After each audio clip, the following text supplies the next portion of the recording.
അപ്പോൾ അർജന്റീനയുടെ പ്രാഥമിക സ്ക്വാഡിനെ പ്രഖ്യാപിച്ചു. ഉണ്ട് ആര്? ലിയോണൽ മെസ്സി സ്ക്വാഡിൽ ഇടം നേടിയിട്ടുണ്ട് മെസ്സി എന്നാണ് അറിയാൻ സാധിക്കുന്നത്. അനിൽ വാസി സ്പോർട്സ് ഡെസ്കിൽ നിന്ന് ചേരുകയാണ്. അനിൽ, പറയൂ, എന്താണ് ഫിഫ ലോകകപ്പിന്റെ അർജന്റീന പ്രാഥമിക സ്ക്വാഡിനെ കുറിച്ചുള്ള മറ്റു വിവരങ്ങൾ? Good morning Ravitha, good morning Hashmi. പറഞ്ഞതുപോലെ തന്നെ ഏറ്റവും സന്തോഷം നൽകുന്ന കാര്യം ലിയോണൽ മെസ്സി 6ാം ലോകകപ്പിന് വരുന്നു എന്ന് തന്നെയാണ്. പക്ഷേ മെസ്സി ഇക്കാര്യം ഔദ്യോഗികമായി ഇതുവരെ സ്ഥിരീകരിച്ചില്ല. മെസ്സിയോട് എപ്പോഴും എല്ലാ മാധ്യമങ്ങളും അല്ലെങ്കിൽ എല്ലാ ഇന്റർവ്യൂവിലും ചോദിക്കുമ്പോൾ പറയുന്നത് ഞാൻ ഇപ്പോഴും അടുത്ത ലോകകപ്പ് കളിക്കുമോ എന്ന കാര്യത്തിൽ ഉറപ്പുമില്ല, ആ സമയത്ത് മനസ്സും ശരീരവും ഓക്കെ ആണെങ്കിൽ മാത്രം ഞാൻ ഉണ്ടാകുമെന്നാണ് മെസ്സി പറയുന്നത്. പക്ഷേ ഇത് ഒരു സൂചനയാണ്. ഈ 55 അംഗ പ്രാഥമിക സ്ക്വാഡിനെ കോച്ച് ലിയോണൽ സ്കലോണി പുറത്തുവിട്ടപ്പോൾ എല്ലാവരും നോക്കിയത് ആ ഒരു പേരിലേക്കാണ്, നായകൻ ലിയോണൽ മെസ്സി ഉണ്ടാകുമോ എന്നുള്ളതെടുത്ത്.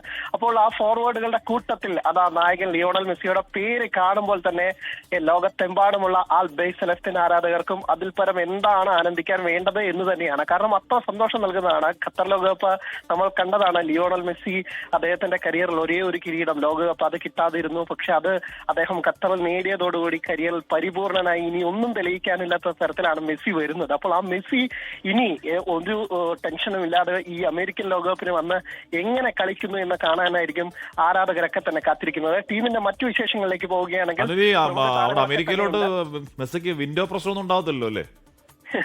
വിൻഡോ പ്രശ്നം ഉണ്ടായില്ല. ഈ ഒരു വിൻഡോയ്ക്ക് വേണ്ടിയാണ്, മാർച്ച് വിൻഡോയ്ക്ക് എന്ത് ജൂൺ ജൂലൈ വിൻഡോയ്ക്ക് വേണ്ടിയാണ് ലോകത്തെമ്പാടുമുള്ള ആരാധകർ കാത്തിരുന്നു തന്നെയാണ്. മെസ്സി വീണ്ടും അമേരിക്കൻ മണ്ണിൽ അദ്ദേഹത്തിന്റെ ഇന്ദ്രജാലങ്ങൾ തുടരുന്നത് കാണാൻ തന്നെയാണ് കാത്തിരിക്കുന്നത്. ഞാൻ പറഞ്ഞു വന്നത് ടീമിന്റെ മറ്റു വിശേഷങ്ങളിലേക്കാണ്. ഈ 55 അംഗ സ്ക്വാഡിൽ ആരൊക്കെയുണ്ട് എന്നുള്ളത് തന്നെയാണ്. അതിൽ മറ്റൊരു പ്രധാനപ്പെട്ട പേര് എമിലിയാനോ മാർട്ടിനസ് എന്ന ഗോൾ കീപ്പറാണ്. കഴിഞ്ഞ തവണ അർജന്റീനയുടെ കിരീട നേട്ടത്തിലെ പ്രധാനി ഫൈനലിലെ അടക്കം സേവുകളുമായി തിളങ്ങിയുണ്ട്. കുട്ടി റൊമേറോ ഉണ്ട്, നിക്കോളാസ് ഒട്ടാമെന്റി ഉണ്ട്, എൻസോ പാസ് ഉണ്ട്. ഒപ്പം പക്ഷേ ഒരു പേര് മിസ്സിംഗ് ആയത് പൗലോ ഡിബാലയുടേതാണ്. ആരാധകർക്ക് നിരാശ ഉണ്ടാക്കുന്നതാണ്. പക്ഷേ പൗലോ ഡിബാല കുറച്ചു കാലങ്ങളായി പരിക്കും മറ്റു പല കാരണങ്ങൾ കൊണ്ട് ടീമിൽ നിന്ന് പുറത്താണ്. അപ്പോൾ പൗലോ ഡിബാല ഇല്ലാത്തത് മാത്രമാണ് ഒരു നിരാശ. കഴിഞ്ഞ തവണത്തെ ഫൈനലിലെ അദ്ദേഹത്തിന്റെ പെനാൽറ്റിയും ഒപ്പം തന്നെ ഒരു സേവും ഒക്കെ നമുക്ക് വളരെയധികം സന്തോഷം ഉണ്ടാക്കുന്നത്. പക്ഷേ ഡിബാല ഇല്ലാത്ത സങ്കടമാണെങ്കിൽ പോലും ഒരു പിടി മികച്ച താരങ്ങളുമായി തന്നെയാണ് ലോക കിരീടം നിലനിർത്താൻ അർജന്റീന എത്തുന്നത്. പ്രവിധി, ഹാഷ്മി.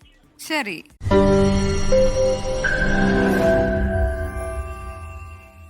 ലോകത്തെവിടെയായാലും ഏത് സമയത്തും 24 വാർത്തകളും ഓഗ്മെന്റഡ് റിയാലിറ്റി പാക്കേജുകളും എക്സ്പ്ലെയിനറുകളും വിശദമായി കാണാൻ ഞങ്ങളുടെ യൂട്യൂബ് ചാനൽ നിങ്ങൾക്ക് സബ്സ്ക്രൈബ് ചെയ്യാം.